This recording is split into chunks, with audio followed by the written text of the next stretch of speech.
Hello, welcome to Garibaldi Red Podcast, a Nottingham Forest podcast. Without your regular host today, Max Hayes is once again off sunning himself. This feels like a pretty regular occurrence during the season. We really need to talk to him about that, David. Joined by Aussie Dave, a regular to the pod. Good to see you, my friend. How are you doing? Mate, I'm a little under the weather. I've been in Las Vegas at the rugby league matches over here for the NRL. So the eyes are a little weary, and I got to watch the match with a whole bunch of Aussie fans with a stadium as big as a house. Not a stadium, a screen rather. So it was good fun. And a whole bunch of random expat Aussies turned up to watch, which was a pretty exciting penalty shootout. So I'm sure we'll talk about that and then look beyond. So always good to chat to you, the real host, Mark, of the Garibaldi Red podcast. Well, there's so much to unpick from what you've just said there. Let's start with the first thing. You are actually stateside right now. You and I are broadcasting this essentially English podcast from the United States. You're about 2 states over from me. That's right, isn't it? Yes. So with an Australian in Las Vegas, which doesn't happen very often. So yes, that's where I am right now. And I had a terrific time out here. I'm convinced that the Premier League should borrow this concept or steal it and take an entire round of matches globally. If Nottingham Forest were playing Man City this weekend at Allegiant Stadium in Las Vegas, it would be 90,000 sellout. It would be an incredible atmosphere. And can you imagine the Nottingham Forest fans travelling to Las Vegas for a weekend away? It'd be a terrific time. Well, I don't think I've ever felt sorry for the people of Las Vegas before, but with however many thousands of Aussies there were descending upon it these last few days, I mean, you drunk them dry, I'm quite sure, so their profits look healthy, even if you don't. Were there any other Forest fans in the room with you watching the FA Cup game, or were you able to recruit any and turn them into I Reds? recruited some, recruited a couple. Last week's match against Arsenal, I was at a local bar in Las Vegas, and there was about 15 Forest fans there watching this one. But this one, there was more my Aussie mates that have seen me posting and have seen me on this podcast, not really understanding. And they said to me, "Oh, you're going to get nervous about this game?" I said, "Oh, not really. But if it goes to a penalty shootout, then I'll be pretty nervous." And from what I can understand, there might be a few videos of me screaming at the television rather loudly. But you can't get noise complaints in Las Vegas. So, Mark, at least I'm in a good spot.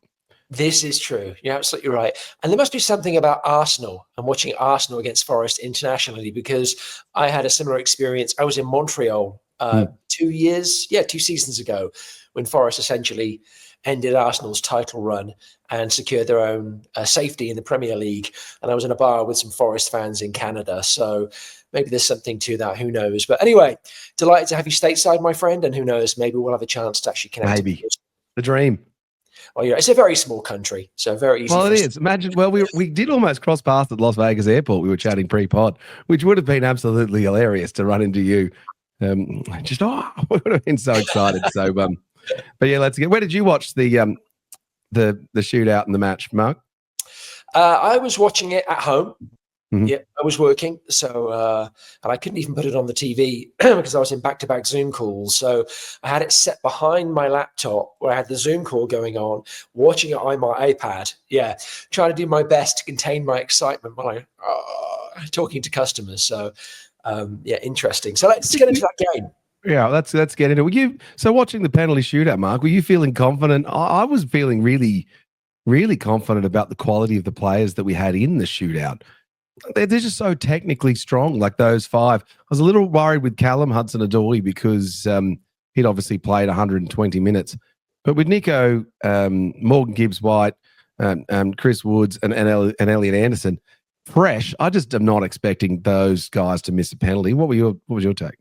All right, we'll keep your powder dry here. But this is Max. This is a Max hosting this episode, Dave. I'm going to reel you in and go chronologically here. All right. Well, I like to jump around from like the most exciting bits. I know you do. I'm like all about the excitement, whereas you're just chronologically. You've got your green brain thinking. You all right? Well, what's the first thing? Oh, what did you think of the? All right. Do you want to talk about what we thought of the team list then? Well, here's the problem. You and I both like to do that, and that's okay when Max is hosting. But, but in this scenario, yeah. All right, you go. For me to get everything. Okay, so I want to start first with the starting lineup. Because there's a lot of conversation beforehand about, this is a place in the quarterfinal of the FA Cup we're going for here. It's time to sort of put on our big boy pants and take this seriously. Let's not wheel out the resis, with respect, those guys who don't have as many minutes. It's time to put a few more of the heavy hitters into the starting lineup. And we did see a couple of additional players in the starting lineup that hadn't featured in the previous round, but it was still kind of a blend. There were still some of the big guns on the bench. What was your take on Nuno's selection for that starting? It's a team I would have expected him to pick, really.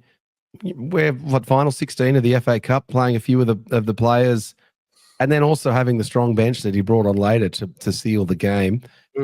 And none of those players that were featured were really, wouldn't be surprised to see any of them starting a Premier League match. Typically, obviously, the midfield with Sangare, Yates, and Danilo they're all not first teamers because they've only really got one spot. But I was interested in how the three of them would perform when the team was picked without Morgan Gibbs-White as the fourth outlet. We were perhaps not as creative as we might be. So that was my really intriguing, interesting moment. And then I was pleased that he was taking it seriously. The selection of Murillo, I thought, was the real sign that, all right, yeah, we're on here. And then also not putting in Wayne Hennessy, and he's a great third choice keeper, Wayne Hennessy. But Matt Sells just gave you a bit of confidence. All right, we're on here. We should be able to deal with this. But I did think the draw was a good bet for when I was at the sports book in Las Vegas. I don't normally look at the odds, but when you go and watch it, when you go in Las Vegas to watch a Premier League match in a place called the sports book, they're just trying to pitch you on betting. Like, oh, what about this bet and this bet? Like, oh, goodness. Absolutely. It's a done thing. Yeah, that's right. Exactly. Absolutely. Well, I agree with you. Yeah, I mean, I was very buoyed by the starting lineup as well. I enjoyed seeing a couple of the regular starters additionally in there per the last round. It was great as well to see that depth on the bench, and of course, we needed it later in the match. And that's one thing that really struck me as well as the substitution started to happen, was that Ipswich's bench wasn't particularly. Obviously they had. Delap. Thank you. Yes, it's not my job to remember the opposition players' names, but they had Delap on the bench. But beyond that, no one really there that could kind of put the scares into you. As far as Forest were concerned, though, there were definitely some players there that you felt could step in and elevate proceedings, and we did see that as the game wore on. But before we jump to that, I'm going to follow my own code here and stay with the chronological. So in terms of the scoring, obviously the game ended up 1-1 with Ipswich scoring through Hurst after 53 minutes. And of course, your favourite player, our skipper, Ryan Yates, levelling things up just shy of the 70th minute with an excellent header off an Anthony Alanga cross. At the end of regulation, David, did you feel like 1-1 was a fair reflection of how the game had gone? It felt to me like Forest really were the better team of the two on the night, but what was your take? What did 1,000 Aussies in Vegas take on the game? The goalkeeper for Ipswich played well. Yeah, so we'd made a whole bunch of chances and shots, and look, the goal was a little bit against the run, I thought, but we just seem to have lost our mojo on the corners. And so, yeah, we just, I watched with one guy who's watched a lot of football, and he's gone, guys, they didn't mark him on the back post. Like, what were they doing there? It's just like they just missed the marshalling, and maybe it was because Milenkovic wasn't there. He wasn't telling them where to stand, but it just looked they got schoolboyed on a corner. For that first goal. But I just thought we had the quality on the pitch. These are like our top guys, like Elliot Anderson, Gibbs White, and Chris Wood. These are like seriously famous. Like if you just look at it from a famous perspective player, like most Premier League fans know those three players. And so we're bringing on like our top guys, and they're bringing on, Liam Delap, who's would be lucky to make our team on the bench. And arguably, I guess he's probably better than Taiwo if we were to name our strongest possible team. He might get a bench forward spot, and even then, it would be him on the bench with Taiwo. I didn't exactly quaking in my boots by the Ipswich bench, but he also rolled the subs earlier, didn't he? So it was at 60th minute. He wasn't mucking around. Thought, all right, 30 minutes is enough time here to let these guys take control. And we were troubled once or twice. But yeah, I thought the Ipswich goalkeeper, he had a really standout game. And look, when you're the goalkeeper for one of the bottom three teams in the Premier League, it's a good way to get some good practice in, I guess. He had a particularly good game.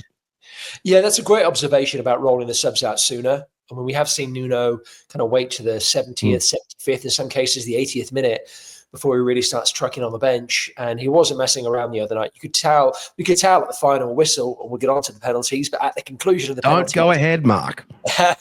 You can see just how much it meant to Nuno. He's taking this seriously, and I think Forest fans are excited that he is. This is obviously, we're having a fantastic season anyway in the Premier League, but this is just the cherry on the icing on the cake. Hey, it just occurred to me, I need to ask an Aussie what the reception was for the Kiwi Chris Wood when he came on.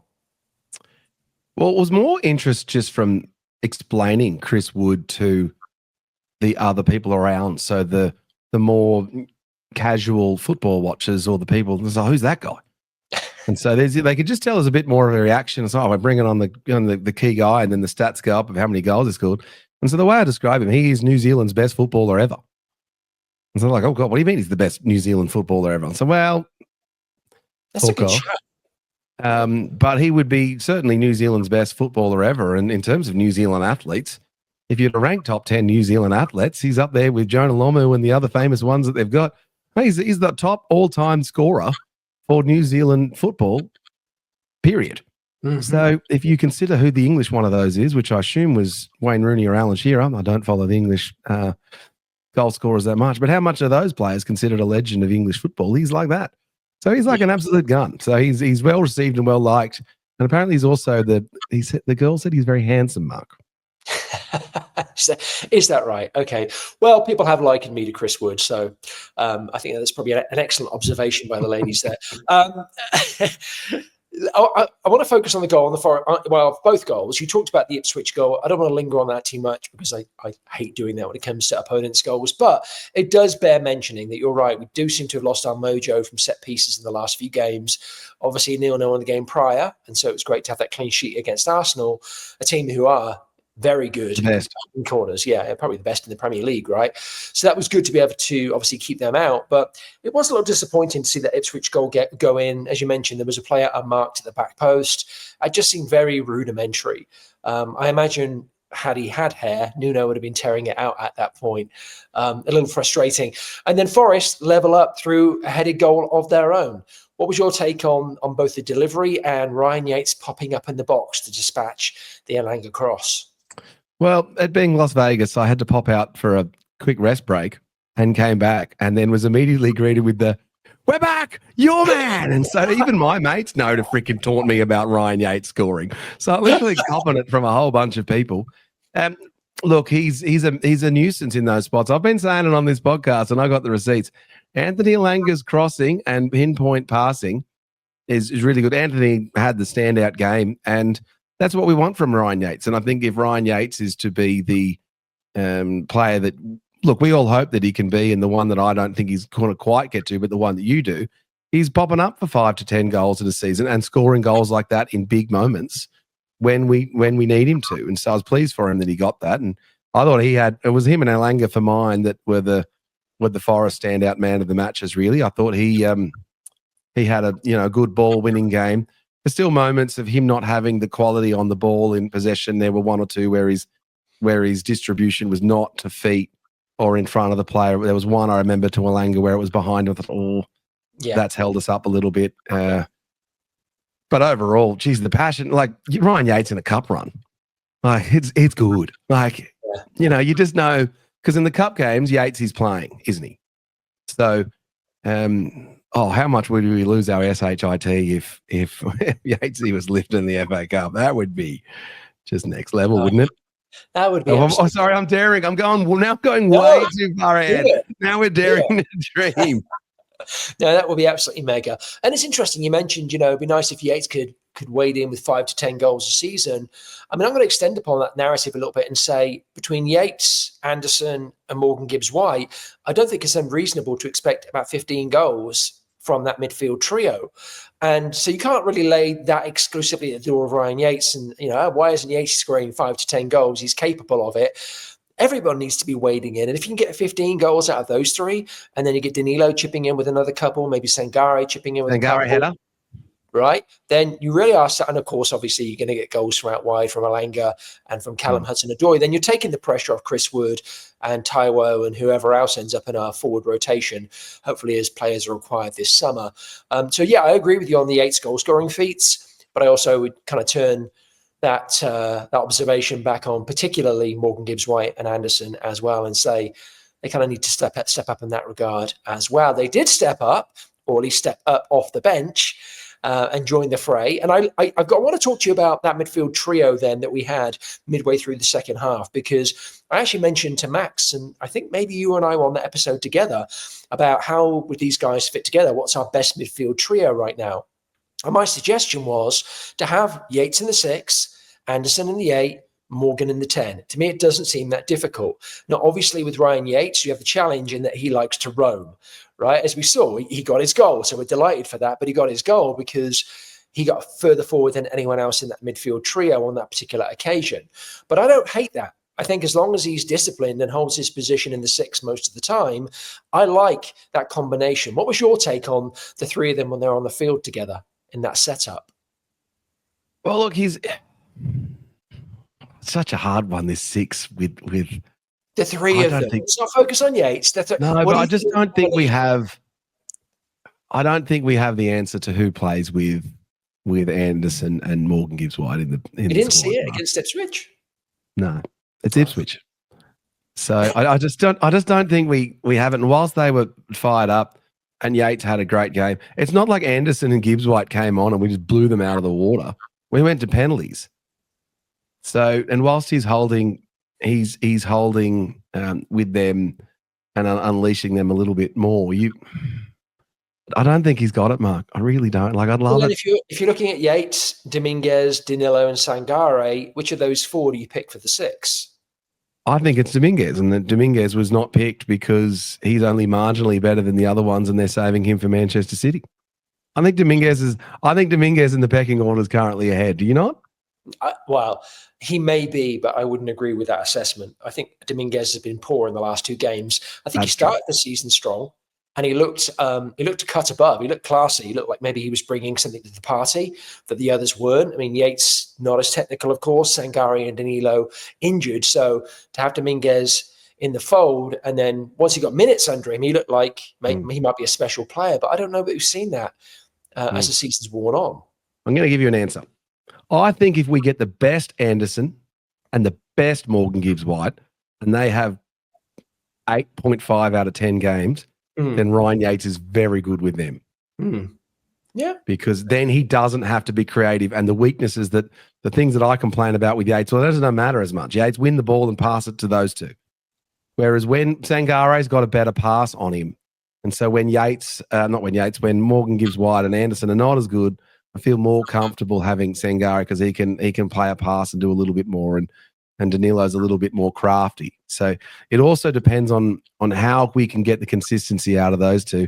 It really just show that football's a team game, and better players in and around people can lift them up, doesn't it? So no, I don't know the answer. We've talked about it ad nauseum. I'm not sure. Yeah. No, it's a good observation. And one of the reasons I beat the Ryan Yates drum so much, and I mentioned this before, is because I play midfield. I play the position he plays. I play similarly, of course, nowhere near the same level, but in terms of energy and the things I'm trying to achieve. And I recognize my shortcomings. Like, my job is to get the ball and pass it 10 yards to somebody more capable than me. And I see that in Ryan Yates, and I like that simplicity. I like the energy. I like the S-housery that he brings to proceedings. He wins a lot of free kicks. It's interesting with Sangare as well, because folks are starting to get on this this talk track now of, well, Sangare, he's really good at assists and he can really thread a pass, and he can. But I'm going to ask fans to keep in mind where he's doing it from. Generally speaking, Morgan Gibbs-White, even Ryan Yates to a certain extent, when they're trying to link up play, they're almost always within about 5 to 6 yards of the opposition box, trying to thread that last ball, which is challenging to do because everything's so compressed. Sangare tends to be about another 7, 8, 10 yards further back than that. So he's not under as much pressure, generally speaking. Now, he can thread a great ball 15, 20, 25 yards. I'm not arguing that. But all I'm suggesting is his assist statistics a little coloured by the fact that he's delivering those balls from different parts of the field, where maybe a Morgan Gibbs-White, an Elliot Anderson, or Ryan Yates are trying to deliver that same cutting pass a little further forward. So something to keep in mind. I could be wrong, but no, I think there's something else to think about too. When Sangare plays a pass and Yates play a pass, there's one reason. One of the reasons why Yates is conservative is that if Ryan Yates, where he is in the 6, if he loses the ball, it's a hell of a much bigger problem if Morgan Gibbs-White or Anthony Elanga are losing the ball. And so you actually want Anthony Elanga and Morgan Gibbs-White playing passes that are dangerous and taking risks and seeing if they can pick the run for Chris Wood before he's even worked out where he's going to go. And if they can do that, then that unlocks him and he can score. Whereas if Sangare is doing that or Yates are doing that, it's harder for them to pick that pass, because if they do, especially when teams do exactly that against us, that's actually what we're playing for. We're inviting teams to try and play that pass on us, because we know if we get Elanga or Hudson-Odoi or Morgan Gibbs-White winning the ball in those further forward areas, then they're hell for leather going for it fast break basketball style to score. So I think you're right and wrong, but more right at the same time, Mark, if that makes sense. That's always the dynamic we have, David. I want to come back quickly to the Forest goal. Obviously, nice header from Ryan Yates. He scored almost a carbon copy a few minutes later. Sadly, that was pulled back for offside. It was offside. The Elanga cross, I would agree with you, it's excellent, and Elanga played pretty well, although I felt like the crossing overall throughout the game was pretty poor, both from open play and also from dead ball situations. Not being able to get the ball past the first man, or whenever the ball went into the box, it ends up on an Ipswich head. Were you seeing something similar, or am I being a little harsh? You're doing the same thing again, where you're right and also wrong at the same time. So yes, you're right. Some of his corner delivery, Max, I thought, was doing a great impersonation of you. Max, basically, you are right. Yeah, like look, what are you trying to do? Like that play for Ryan Yates. Like I heard in the Ipswich commentary, Ipswich have got to be clearing that. And like Elanga is literally dropping the ball on a dime on like a really good forward-moving midfielder that scores goals from that position and knows how to place a header into the back of the net. That's a particularly difficult thing to deal with for the Ipswich defenders. And he's not always going to get it right. So I think he's more accurate than not. But when you're playing the corners, goodness me, it's so frustrating when he plays a corner, though, and you're like, man, even I reckon I beat the first defender. Come on, Anthony. Yeah, it wasn't just him. It was Elanga, it was Callum Hudson-Odoi, it was Elliot Anderson. Let's talk about them swapping. What about them swapping sides and Hudson-Odoi being on the right with Ola Aina? My take was that was because I thought, well, why wouldn't you play Hudson-Odoi with Aina on the side, the two of them, because they're more familiar with each other. So I thought it was less of, let's swap them over for a tactical, more just to keep Aina with Hudson-Odoi was my take. I loved Nuno's response in the post-match when he was asked about when Callum and Anthony ended up on the same side, literally holding hands. And he was like, and the interviewer, I think it was Colin Frey, was that a tactic? Is that something you told them to do? And he's like, no, they just do their thing.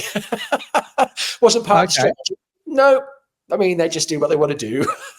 Maybe, but if it was the strategy, I like that Nuno wasn't saying that it was the strategy. So either way, the answer's good.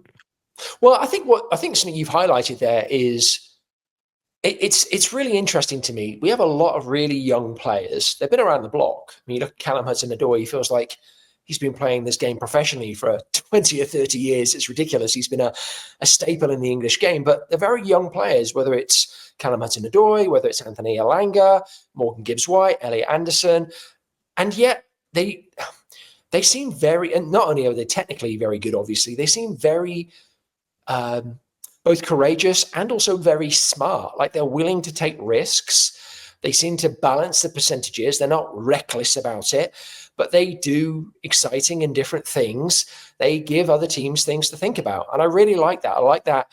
It's kind of the X factor that Forest have right now. Yes, our formation looks good. Structurally, we're sound. Tactically, we know what we're doing. But I love that we have that little bit of an X factor in each of these players as well, where they can sort of show up and do something a little bit surprising. Yeah, the decision-making of the Nottingham Forest players is a big area that we've seen under the improvement of Nuno. Yeah. And that's what we've seen. And the other thing that I like about the loading up the sides, I think this is a Nuno tactic, is they like to load up the sides. And I don't know what it is. You seem to see it at the City Ground a lot on that left-hand side. They load up the left-hand side, and they're trying to spring Anderson, or they're trying to spring someone. And the second that they spring one of those guys, they're so skillful because all of the players are on one side of the field. You've then typically got Chris Wood hanging out on his own in a one-on-one situation where he's then got the chance of getting free and to steal from, because we're both in America talking about, it's you getting your top guy, basically like your wide receiver, in the NFL free on someone else, and then you're giving him a chance to score. And that's a clear move that we've got that I thoroughly enjoy every single time that they do it. You're like, oh, yeah, here we go. They're loading up a side here. Game on. Yeah, absolutely. All right. So let's fast forward to your favorite part of the game. Shootout. Finally, game finishes 1-1. No additional goals in extra time. So we go to the penalty shootout. 5 impeccable penalties from Nottingham Forest. Scorers Chris Wood, Morgan Gibbs-White, Elliot Anderson, Nico Williams, and Callum Hudson-Odoi in that order. David, which of those penalties was your favourite, and which one gave you a bit of a squeaky bum syndrome? I'm really scared for Chris Wood kicking the penalties because he's kicked a few. He's kicked so many in a row. I'm thinking, oh goodness me, he's so close to, every time you get one, you're closer to averages, right? Getting them. Look, I've given a lot of thought to penalty shootouts in my lifetime, and so one of the things, and I've gone and studied the numbers and looked at a whole bunch. Sorry. You sound very English when you say that. Well, my take is, firstly, you should start with your strongest kicker first, your second strongest kicker second, and your third, and work down the line that way. There's no I'll save the best one for fifth or any of that.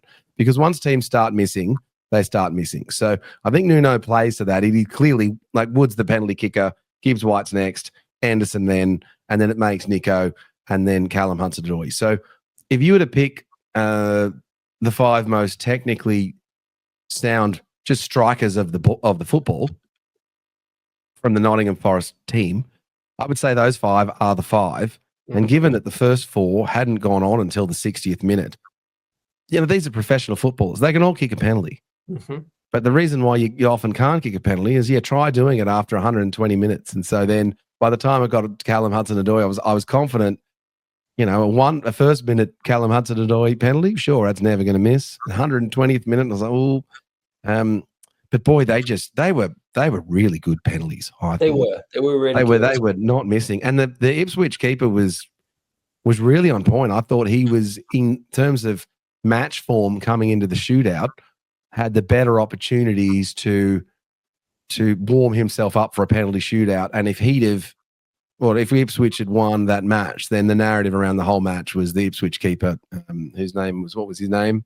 Mark, you love the opposition names of the keepers. Palmer. He would have been the story. He got awfully close to Morgan Gibbs-White penalty. That was the one that made me wince a little bit. And also, just Morgan from the spot makes me wince a little bit. He has missed at the City Ground, hasn't he? Well, when he was playing for Sheffield United, he did. Correct. Exactly. Thank God. That was like one of the great penalty misses. Right, absolutely. But anyway, and then as you mentioned, the Ipswich penalties as well were very good. They were good. Cometh the hour, cometh the man on the 5th Ipswich kick. It was Matt Sells who became the Forest hero, guessing the right way and getting a strong hand to that 5th and final kick, putting Forest into the quarterfinal. Another great performance from Sells, and really steps up when Forest needs him, doesn't he? Oh, he certainly does. He doesn't get to celebrate like he scored too many goals too often. So good luck to him. He was off. He was just like, yo, beauty. So good luck to him. But the Ipswich penalties were. I was actually thinking he could save 2 of the 5 at the start. And he'll save 2. The Ipswich penalties were really good, and it took Sells. Even the 5th penalty was not that bad. Like, it wasn't as good as the first 9. But just not as good. And that's what happens. And so the other observation on the penalties is everyone's, it's a bit of a luck and a bit of a lottery. I'm like, no, Forest were on top in that match. We were not as run down. We had better quality players, and the quality of the Forest players just shone out from the goalkeeper through to the 5 strikers of the football. And we were just better. And by the time it got to the 10th kicker, Callum Hudson-Odoi was better than the poor guy from Ipswich who probably played a whole bunch of minutes and missed. So Forest on to the quarterfinals, where they will be facing the team they battered a few weeks ago, 7-0, Brighton, at Brighton, which is a tough place to go. Brighton obviously have been on a good run of form since Forest took them to the cleaners, and they're no mugs. I mean, we caught Brighton on the right day and everything went in our favour. Don't expect more of the same in the quarterfinal of an FA Cup. What do you think, David? Can Forest advance to the FA Cup semi-final at Wembley, or are Brighton going to extract their revenge? I think we are the rock to their scissors. I just think there are some teams that beat other teams. Yeah. And given where we are with how we play them, as long as we turn up and we play, I think we can be confident whilst taking it seriously. Interestingly, the odds for Nottingham Forest to win the FA Cup are 7th, which I thought was astounding given the league positions, because we are the top Premier League team currently in the FA Cup. But a trip to Brighton's a little tricky. It's not a short distance by any means from Nottingham down to Brighton. It's a good night out in Brighton. It is, yeah. That's where the legendary Trev lives. Yeah, right. Brighton. We'll have to go down and hang out with Trev. But I'm confident. I'm confident in it. So I think we should be feeling pretty good about it. Really, I'm regretting my bet on the top 4 and the winning the Premier League. I should have done FA Cup instead. I checked yesterday. I was like, damn it. Yeah, absolutely. Well, definitely there could have been worse teams to draw. Talking about bogey teams, we of course could have pulled Bournemouth. Man City have undoubted quality despite the fact they've had a bit of a rocky season. I'm not excited about being on the road. I'd rather have had them at the City ground again, particularly given how recently the echoes of that big defeat would have been for them. But nevertheless, you have to take what you're given, and it's off to the South Coast. Forest go with high hopes and the ability to advance to the semi-final. Before we wrap up, David, let's go ahead and just turn our attentions to Forest's next match, Premier League game against the aforementioned Man City. It's going to be a tough one. City have definitely seen an uptick in their form, and they obviously are in Champions League places now and know how to stay in them, and will be expecting to stay in them. It looks like there'll be 5 teams in the Premier League this year that will get Champions League spots. So City have to be odds-on favourites to snag one of those positions. Forest are welcoming City to the Fortress, to the City ground. Thoughts on that game, David? I think that this game is absolutely critical for our ability to finish on the points. I was looking at the points. So I made estimates that I thought 68 points was going to be enough for us to make the Champions League. So I'll just read it through. So the last 10 seasons, the 4th place teams finished on to make the Champions League was 68, 71, 71, 67, 66, 71, 75, 76, 66, and 70. So the lowest number of points for 4th to make the Champions League has been 66. The lowest number of points to be 5th has been 62. So we think about this season, if we hopefully have Liverpool running away with it, that's going to take some points off the teams in and around us. And then when we look at that table, it's pretty congested below us with Bournemouth, Brighton, Fulham, and Aston Villa all being quite good. Whereas the lower parts of the table with Ipswich and Leicester and Southampton, well, those teams aren't taking points. So what does that tell you? Have I just told you that we need to get more points or fewer points? Looking at the numbers, if we get 6 wins, that's 18 points on top of our existing 48. That would take us to 66. If we were to beat Manchester City and have 7 wins, then that would take us to 69 and seriously dent one of our competitors. If we beat Manchester City, Mark, it might be enough because of the matches that we have. We have the best draw. We so do. Then we only have to. We get every team we play is in the bottom half of the table, right? Through the rest of the season. Pretty much. So we've got the remaining. We've got Ipswich, Manchester United, Aston Villa, Everton, Tottenham, Brentford, Crystal Palace, Leicester, West Ham, and Chelsea. So Aston Villa aren't okay. Aston Villa else is the bottom half of the table. Yeah. So even if we drop Aston Villa and Chelsea, and we get 6 of those of wins, the points against Manchester City, it is absolutely a critical match. The problem is that we're scissors to Manchester City's rock. They've just seemed to have the wood on us, whereas Liverpool, we perform a little bit better. Yeah. And they seem to be improving, and they've got Marmouche and Gonzalez and a couple of those new guys starting to fire, and Doku was looking pretty good the other day when I was watching him. They got a seriously good team, these Manchester City guys. So we're going to need the smartest, most intellectual bunch of football fans at the City ground that we know that we have to be on point with chanting at the appropriate times to get our team up for this match. It's a biggie, Mark. It's looking at it and having prep for this pod. I don't know. Do you think I'm riding on the money there? Is it as big as I think? No, I think, I forgot as well, we have Chelsea, of course, as well. So we do still have some, all the games are difficult. we're playing teams who are fighting for their lives. They're under the table, and that is a contest in and of itself. But I think Villa, Chelsea, and certainly this City game are going to be huge. You have to hope that Villa are going to be distracted by the Champions League. That's not a familiar experience to them, and they may turn their attentions to the Champions League and perhaps get a little distracted from the Premier League, because really they're not in the running for anything. Obviously, they'll be looking for a European spot, but I think they're more than capable of securing that. Chelsea is all over the place. So, yeah, you never know what Chelsea's going to show up. So I think the City game really is crucial because they have gotten some momentum now. You mentioned Marmoush, who I think has been outstanding. He's hit the ground running in the Premier League, and very few players do that. So you have to give him props for that. So, yeah, I think this could be key. Could it be key to whether Forest make it to Europe this next season? No. I think Forest are, more than capable of being in the top 7 or 8 spots. But could it be the key to whether they make a Champions League position? Yeah, it could be. So we'll see. I mean, what would you take this weekend? What would be? Obviously, you want a victory. What would be? Well, give me a score prediction. Give me a score prediction. I'm going to do a max and put you on the spot. Oh goodness me, a score prediction. Head says Forest is going to be tough for us to beat Man City. I think we'll be spirited, but perhaps lose 2-0, and the Forest fans will be pulling their hair out worried. I said we'd be 5th after the Manchester City game. So I expect us to drop this game and then storm it at the end and come back. It's what I think will happen. All right, so 2-0 City. 2-0 City, which is just depressing and I rarely pick against Forest. I'm winning a Nottingham Forest only tipping comp by tipping Forest more than anyone else. It's rare for me not to tip them. I just think and I think they're also going to know, Mark, they know this is a big game for them. If they can see us off, they can put a little bit of a gap between us and them and kick away from us and lock up, stop worrying about, we're even going to make the Champions League and start focusing on next season. Jag 3rd, put their little FA Cup run together.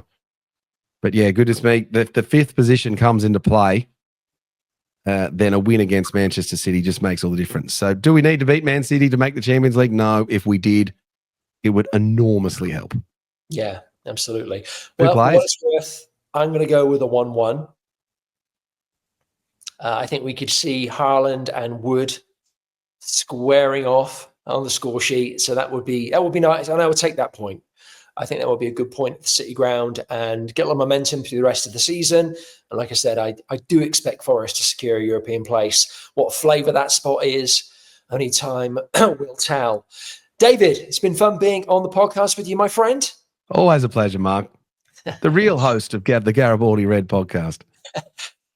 Take it easy in Vegas. Don't go too crazy. You have to go all the way across country to New York thereafter. So, take care of those kidneys. I'll definitely try. It's been a hectic few days. So I'm out in the burbs of Las Vegas now with a mate of mine. So I know Forest match between now and then. I'll be in New York for the match this weekend. I'm going to try and get along to that pub on 25th Street in Chelsea, in the center of New York. A whole bunch of Forest fans there. So if anyone's looking to get along, want to drop me a message to watch me a game with me, more than happy to do that. But there's again Forest all over the world, Mark. It's just such a great time to be a Nottingham Forest fan. So let's just get amongst it and enjoy it. And I look forward to you telling me that I was wrong about Manchester City. Well, we'll see. You're going to be in New York watching the game. I'm going to be in New Orleans watching the game. And Forest are ploughing new territory for many fans as the double is still on, folks. The double is still on. League and Cup. Forest into the quarterfinals and the FA Cup. Facing current champions Manchester City this weekend. All 3 points to the City ground? You never know. With this Forest, anything is possible.